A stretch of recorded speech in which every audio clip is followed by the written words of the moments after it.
दोस्तों नमस्कार।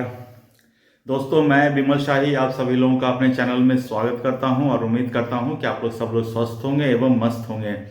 सभी राष्ट्रवादियों और सनातनियों से ये निवेदन रहेगा कि आप लोग मेरे चैनल को सब्सक्राइब कर लीजिए और वीडियो को लाइक एवं शेयर भी कीजिए। दोस्तों हम लोग बात करने जा रहे हैं प्रियंका गांधी और प्रशांत किशोर के बीच में जो हुई 4 घंटे की मीटिंग है, उस मीटिंग के बारे में बात करने जा रहे हैं। दोस्तों प्रशांत किशोर और कांग्रेस का अलायंस जो है आज से नहीं है, ये समझ लीजिए 2017 से ही है। प्रशांत किशोर को मन में ऐसा क्या है अंदर से कांग्रेस के प्रति प्यार, ये लोगों को वो दिखाना नहीं चाहते हैं, लेकिन ये जग जाहिर है। 2016 से ही प्रशांत किशोर जो है कांग्रेस को रिवाइव करने के लिए काफी प्रयासरत हैं। उन्हें ये लगता है कि बीजेपी के एक अल्टरनेटिव के तौर पर किसी क्षेत्रीय दल के बजाय अगर कांग्रेस जैसा नेशनल पार्टी खड़ी होती है तो वो ज्यादा अच्छा रहेगा। और इसी को लेकर प्रशांत किशोर जो है कांग्रेस को कई बार प्रेजेंटेशन दे चुके हैं कि कांग्रेस को किस तरह रिवाइव किया जा सकता है, कितने फेजों में किस किस स्टेट वाइज रिवाइव किया जा सकता है। और इसकी पहली जो आप कह सकते हैं कि पायलट प्रोजेक्ट था 2017 का यूपी विधानसभा चुनाव। यूपी विधानसभा चुनाव से पहले कांग्रेस जो है प्रशांत किशोर के प्रेजेंटेशन के मुताबिक ही काम कर रहा था और उनके मुताबिक ये था कि अभी जो है परफेक्ट टाइम है प्रियंका गांधी को पॉलिटिक्स में एंट्री कराने के लिए। प्रशांत किशोर भी 2016 से ही जान रहे हैं कि पॉलिटिक्स करना राहुल गांधी के बस की बात नहीं है, इसीलिए वो प्रियंका गांधी पर दांव खेल रहे थे। उनका ये कहना था कि प्रियंका गांधी को राजनीति में लॉन्च करने का सही समय यही है, अभी उनको पूरा यूपी में 6 महीना घुमाया जाए, लोगों से परिचय कराया जाए, उनको पूरा यूपी की जो भौगोलिक स्थिति है उनको जानकारी दिया जाए और उसके बाद 2017 के विधानसभा चुनाव में एज ए सीएम कैंडिडेट उनको लॉन्च कर दिया जाए। लेकिन कांग्रेस में उस समय आंतरिक कलह जो है इतना बढ़ गया था कि प्रियंका गांधी की ये जो लॉन्चिंग पैड है वो तहस नहस होके रह गया। और ये तहस नहस करने वाले कोई और नहीं थे, उनके अपने भाई राहुल गांधी ही थे। प्रियंका गांधी की लॉन्चिंग को राहुल गांधी ने तहस नहस करके रख दिया और अखिलेश यादव के साथ गठबंधन कर लिया। सोचिए, जिस 2017 के यूपी चुनाव में प्रियंका गांधी को सीएम कैंडिडेट घोषित करना था, वहां पर राहुल गांधी ने अखिलेश यादव के साथ अलायंस करके कांग्रेस की बची खुची उम्मीद भी खत्म कर दी। आप देख लीजिए 2017 के विधानसभा चुनाव में कांग्रेस को कितनी सीटें आई थी, 2 सीटें आई थी। और प्रियंका गांधी का सारा सपना तहस नहस, अखिलेश यादव का पूरा सपना तहस नहस, राहुल गांधी तो तहस नहस थे ही। उसके बाद भी प्रशांत किशोर इस प्रयास में लगे रहे। बिहार विधानसभा चुनाव तक इस बात की संकेत कांग्रेस की तरफ से भी मिल रहा था और प्रशांत किशोर की तरफ से भी मिल रहा था कि हो सकता है कि प्रशांत किशोर अपनी पार्टी का मर्जर कांग्रेस पार्टी में कर दें।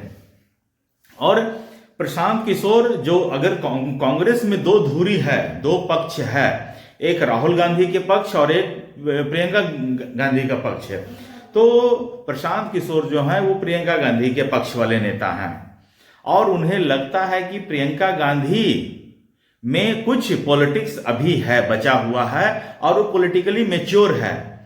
प्रशांत किशोर को शायद ये नहीं मालूम है कि अगर वो पप्पू है तो ये भी पप्पी है, बंटी है तो ये बबली है, कोई खास नहीं है, दोनों भाई बहन एक जैसे ही हैं। लेकिन अगर प्रशांत किशोर को ये लगता है कि हम प्रियंका गांधी को कुछ उल्टा सीधा समझा के प्रेजेंटेशन दे के एक आध राज्यसभा या कोई एक पोजीशन हासिल कर ले तो ये उनके राजनीतिक कद के लिए अच्छा रहेगा। तो यही सब चीज जो है प्रशांत किशोर लगे हुए हैं और इसी के चलते उन्होंने अभी प्रियंका गांधी से मुलाकात की और ये मुलाकात 4 घंटे चली है। दोस्तों अभी तक तो कांग्रेस वाले जो है इस मीटिंग को एक्सेप्ट ही नहीं कर रहे हैं, कह रहे नहीं ऐसा कोई मीटिंग हुआ ही नहीं है। लेकिन कांग्रेस वाले हमेशा किसी चीज को डिनाई करते हैं और फिर जब एक आध फोटो बाहर निकल जाएगा तो कहेंगे हाँ हाँ मिले थे, वो औपचारिक भेंट थी। लेकिन औपचारिक भेंट मतलब क्या होता है? हाय हेलो चाय पानी पी के चल दिए, ये हुआ औपचारिक भेंट है। लेकिन 4 घंटे मीटिंग का मतलब दो बड़े नेता, प्रशांत किशोर भी बहुत बड़े नेता है, प्रियंका गांधी भी बहुत बड़ी नेत्री है, तो उनके बीच 4 घंटे का मीटिंग मतलब कि किसी गंभीर प्लानिंग पर दोनों ने चर्चा की है। अब दोनों ने चर्चा की है, इसका दबे मुंह सब एनालिसिस कर रहे हैं, अपने अपने तरफ से सब एनालिसिस कर रहे हैं कि किस मुद्दे पर हो सकता है बात तो हुआ होगा, या तो आने वाले चुनाव को लेकर। अभी 2025 तो अब खत्म होने वाला है, 2026 में पश्चिम बंगाल में चुनाव है, तो प्रशांत किशोर अब जन स्वराज का ही खाता देखेंगे या पश्चिम बंगाल में कांग्रेस को रिवाइव करने का प्रयास करेंगे। ये हो सकता है कि पिच खेलने के लिए गए हो, बैटिंग करने के लिए गए हो, या फिर हो सकता आने वाले 2017 चुनाव के लिए वो कांग्रेस की रणनीति बताने के लिए गए हो, या फिर हो सकता है लॉन्ग टर्म प्लानिंग 2029 के चुनाव के लिए उनको कुछ प्रपोजल देने के लिए गए हो। कुछ भी हो सकता है, किसी भी मुद्दे पर दो नेता जब बैठते हैं तो विभिन्न प्रकार के मुद्दों पर बातचीत होती है, और लगता है कि प्रशांत किशोर इन्हीं सब मुद्दों के साथ प्रियंका गांधी से मुलाकात किए हैं। मुझे लगता है कि कांग्रेस में प्रियंका गांधी का कद को थोड़ा सा कैंची उसमें लग सकता है, जिस तरह से प्रियंका गांधी अपने पांव को पसारने का कोशिश कर रहे हैं। क्योंकि राहुल गांधी भी पॉलिटिकली पहले वो इतना इच्छुक नहीं होते थे, लेकिन अब जो है राहुल गांधी को इसमें मजा आने लगा है। उनका लक्ष्य ये कभी नहीं रहा, राहुल गांधी का लक्ष्य कभी ये रहा ही नहीं कि हमको कोई चुनाव जीतना है। उनको ये पॉलिटिक्स करने में मजा आ रहा है, क्योंकि बिना कोई आउटपुट दिए हुए इतना वो पावर का एंजॉय कर रहे हैं।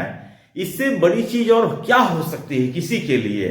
आदमी लोग दिन दिन भर मेहनत करता है, तब जाके उसको महीने में एक बार सैलरी मिलती है, या कोई नेता मतलब जमीन से उठकर लड़ता है, संघर्ष करता है, तब जाके उसको एक आध सीट मिलती है, तब जाके वो पावर को एंजॉय कर पाता है। लेकिन राहुल गांधी 95 चुनाव हारने के बाद भी पावर एंजॉय कर रहा है। उसके लिए जुडिशियरी ये वो सारे रास्ते उसके लिए खुले हैं, कुछ भी बोल सकता है, किसी के लिए भी बोल सकता है। तो जहां जाते हैं लोगों की भीड़ लगती है, तमाम प्रकार की सुविधाएं उनको मिल जाती है। तो Rahul Gandhi is now actually enjoying the politics. ये जो पॉलिटिक्स ऑफ पावर है ना, उनको जो फेम मिल रहा है, उनको जो सुख सुविधा मिल रहा है, उसको वो एंजॉय करने लग गए हैं।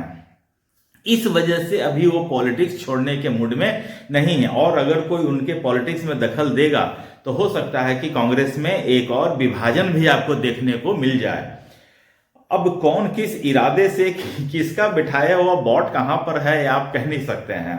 तो प्रशांत किशोर हो सकता है कि आपको लगे कि प्रियंका गांधी को सलाह देने के लिए गए हैं, लेकिन हो सकता है कि वो राहुल गांधी द्वारा बॉट हो या कोई दूसरे पार्टी द्वारा बॉट हो कि कांग्रेस में विभाजन ही करवा दें। Anything is possible.